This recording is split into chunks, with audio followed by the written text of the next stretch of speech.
Listen carefully. You have tried changing your habits. You woke up early for a few days. You watched motivational videos.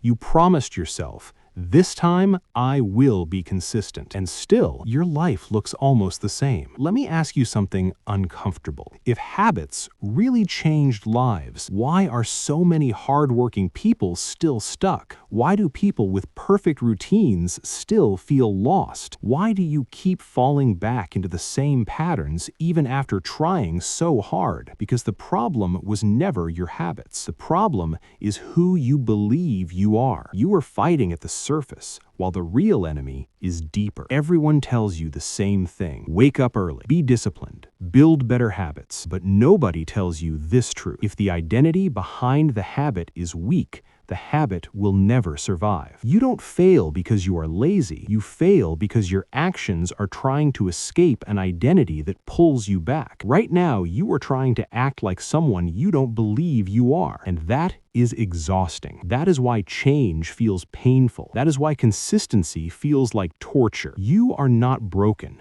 You are just misaligned. Let me break a dangerous lie for you. The lie is this: discipline fixes everything. No, it doesn't. Discipline is not the root, it is the result. Another lie: you just need more motivation. No, motivation comes and goes. Your identity stays. Here's the truth nobody wants to say. You don't abandon your habits. You return to your identity every single time. You go to the gym for 1 week, then you miss a day, then another. Why? Because deep inside, you still see yourself as someone who quits. So your mind pulls you back to what feels familiar. The brain loves familiarity more than success. Your mind will always protect the image you have of yourself, even if that image is destroying you. Now listen carefully. Identity is not what you want. Identity is what you believe is true about you. It is the sentence that starts with, I am. I am not disciplined.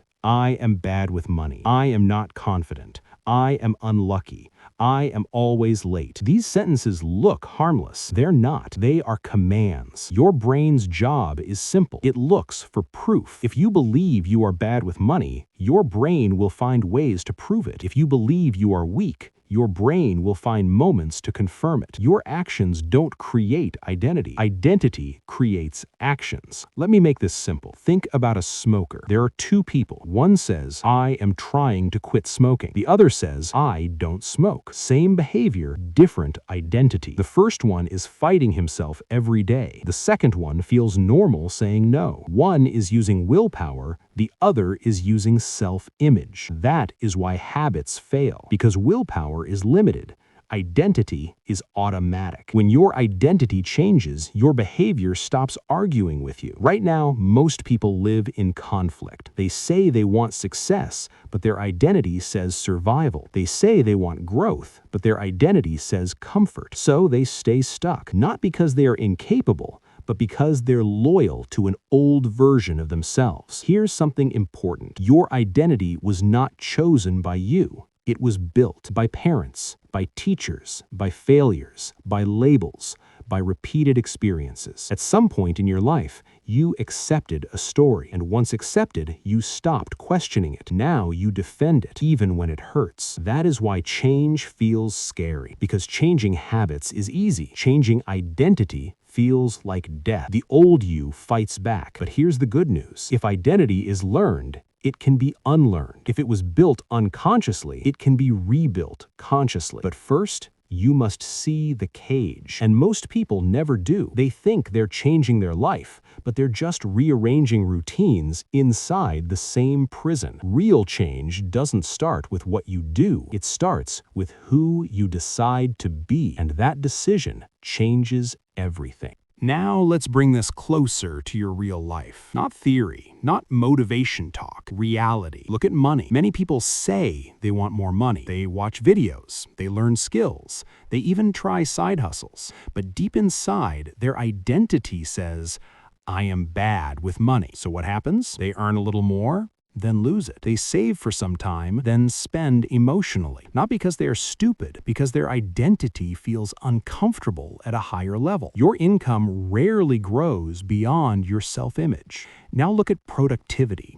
Someone calls himself lazy, even as a joke. I'm just lazy, bro. That sentence looks small, but it becomes a limit. So when it's time to work, his brain already expects failure. He procrastinates, he scrolls, he delays, and he says, "See, I told you I'm lazy." The identity wins again. Now, relationships. Some people believe I always get hurt. So even when something good appears, they sabotage it. They overthink. They pull away. They test people, not because they enjoy pain, but because pain feels familiar. The brain prefers familiar pain over unfamiliar peace. This is how identity controls life, silently, daily, automatically. And here is the most dangerous sentence a human being can say. Me esahi hum. This is just how I am. That sentence kills growth, because once you accept it, you stop trying to see alternatives. Now let's talk about the invisible prison. You don't see bars, you don't feel locked, but you are not free. Your prison is made of old labels. Maybe someone once told you you were not smart. Maybe you failed publicly once. Maybe you were compared to someone else. Your mind took that moment and created an identity, and then life repeated it. Failure after failure does not break people. Meaning breaks people. If failure means I am not good enough, the identity hardens. And once identity hardens, behavior obeys. That is why people repeat the same year again and again. Different calendar, same results. They think time will change things. Time changes nothing without identity change. You are not living your life. You are replaying a story you accepted long ago, and every time you try to grow, that story pulls you back. You start a new routine, you feel excited, then fear appears. What if I fail again? What if people judge me? What if this proves I'm not enough? So you stop. Not because you are weak, but because your identity feels threatened. The old you wants to survive, and survival hates change. Here is a truth most people never realize. Your comfort zone is not where you are comfortable. It is where your identity feels safe, even if it is painful. That is why people stay in bad jobs, bad habits, bad environments, because leaving means becoming someone new, and that feels risky. Now, here is something powerful. You don't need to destroy your old identity. You need to outgrow it. You don't fight darkness. You turn on light. Identity does not change through motivation speeches. It changes through evidence. Your brain changes belief only when it sees proof. That is why positive thinking fails, because words without proof feel fake. Your mind asks one question: where is the evidence? That is why small actions matter more than big promises. One action that matches a new identity is stronger than 100 affirmations. You don't need to become confident. You need to act like a confident person once, just once, and your brain starts listening. Identity change is quiet. No fireworks, no applause, just a shift. You stop saying, I hope I can. You start saying, this is who I am becoming, and slowly, resistance drops. The fight inside ends. Discipline becomes natural. Not easy, but natural, because now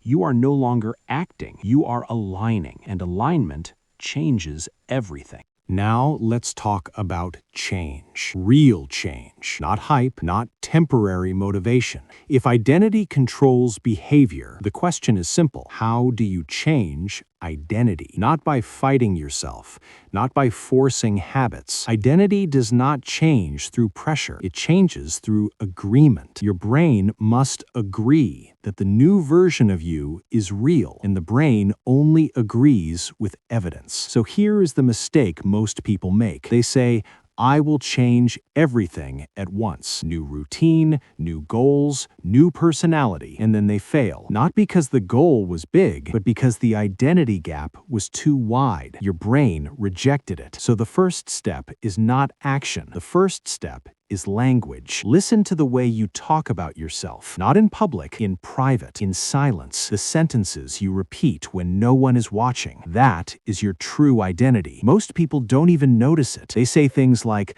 I always mess things up. I'm not consistent. I start strong and quit. These are not observations. These are decisions. Your brain hears them and builds behavior around them. So the first move is awareness. You catch the sentence, not judge it, not fight it, just notice it. The moment you notice it, you create distance, and distance creates control. Now comes the second move, replacement. Not with fantasy, with something believable. If you say, I am unstoppable, your brain laughs. It knows you are lying. But if you say, I am learning to finish what I start, your brain listens. Identity shifts must be realistic, not dramatic. You are not becoming a superhero. You are becoming reliable. Strong identities are built quietly. Now comes the most important part, proof. Without proof, identity does not change. Your brain needs one thing, a moment. One moment where you act against the old story. Just one. You don't need a perfect day.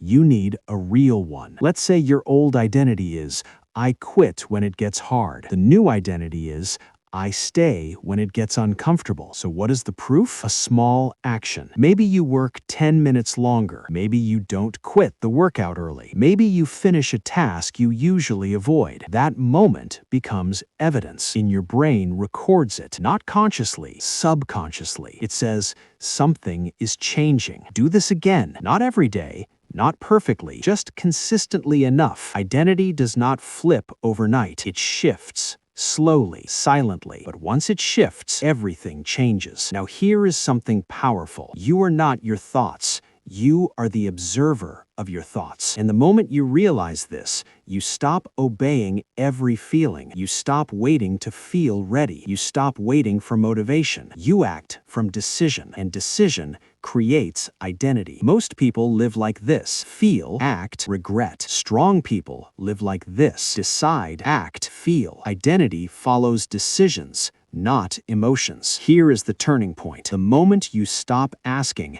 how do I feel today, and start asking, who am I today, your life shifts. Because identity questions lead to aligned actions. Aligned actions don't require force. They require honesty. You stop trying to impress. You stop trying to prove. You just show up, even when no one is watching. Especially when no one is watching. That is where identity is formed, in private, in boredom, in resistance. That is why shortcuts don't work, because identity can't be hacked. It must be earned. Now listen carefully. You don't need confidence to take action. Action creates confidence. You don't need clarity to start. Movement creates clarity. But you do need one thing: permission. Permission to let go of the old story. Permission to disappoint the old version of you. Permission to become unfamiliar to people who knew the old you. That is scary, but staying the same is more expensive. Growth will cost your comfort. Stagnation will cost your future. You must choose your cost. And when you choose identity over comfort, something changes. The inner resistance weakens. The excuses lose power. The noise gets quieter. You stop negotiating with yourself. You stop asking, should I? You start saying, this is who I am now. Not loudly, not publicly, internally, calmly, firmly. And that inner shift creates outer results, not instantly, but inevitably. Because when identity changes, habits don't feel forced anymore. They feel honest, and honesty is the strongest fuel there is. Nobody is coming to save you. Not your friends, not your family, not the system, not luck. This is your life. And every day you delay, you are silently agreeing to stay the same. You already know what to do. You don't need another sign. You don't need permission. You need courage. Courage to wake up early when your mind says sleep. Courage to work when nobody is watching. Courage to stop explaining and start executing. Because the truth is simple. If you don't change now, you will repeat this life again. Same stress, same regret, same version of you. A year from now, you will wish you had started today. Or you will thank yourself for finally choosing growth over comfort. This moment matters. Not tomorrow, not next Monday, not next year. Now. Decide who you are becoming, not with words, with actions. And if you are ready to stop living on repeat, if you are ready to change how you think, if you are ready to build a stronger mindset, then don't stay silent. Comment will change and make it real. Subscribe to Physics's That's Hurt for mindset shifts that don't comfort you, they change you. This is your moment. Don't waste it.